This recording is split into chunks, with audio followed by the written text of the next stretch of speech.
I have a private question, if I may Mhm, ask, on behalf of this person. mhm, So this person says that they're dealing with a lot of imposter syndrome while trying to maneuver into a new, unexpected direction in their career. So lots of self-doubt, feeling overwhelmed, feeling like they're shutting down and getting little done, which is hurting the situation. This person says that they have a feeling that they're not sure where they can get started on combating the negative talk to themselves without mhm, shutting down, and hoping that you'll be able to give this person some tips on where to mm. start.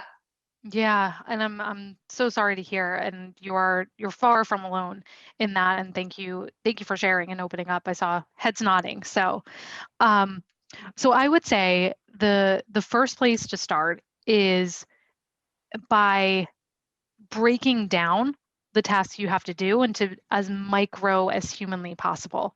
Because what happens with imposter syndrome is that it can send us into learned helplessness. It can send us into, well, why should I even bother? This doesn't make a difference anyway. I'm going to fail. Nobody's going to want me. You look at a job description and it's like all of these things that you don't have.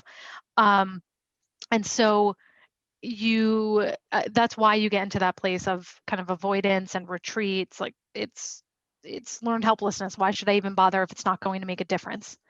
And the surest path to overcoming learned helplessness is building your sense of uh, confidence and momentum through tiny wins.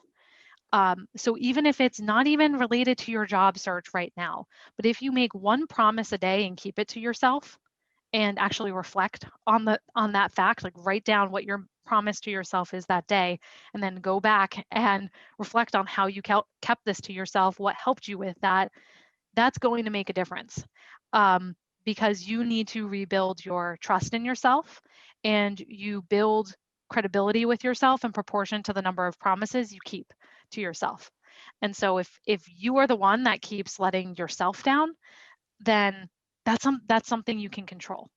Um, so I hope that helps as a starting point, that you may not even want to start with the job search or making a change right now. I'm not sure. I inferred that it was a job search, but So it yeah. says that there's an unexpected direction in this person's career. So it wasn't explicitly, Yeah. but Yeah.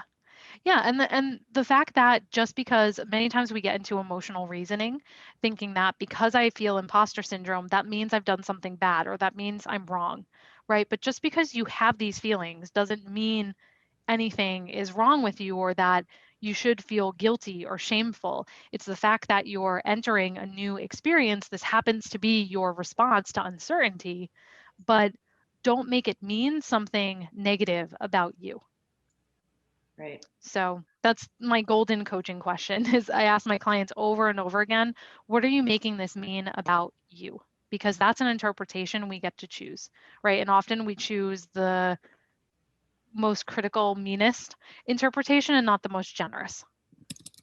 So this person just said that that's extremely helpful, and thank you.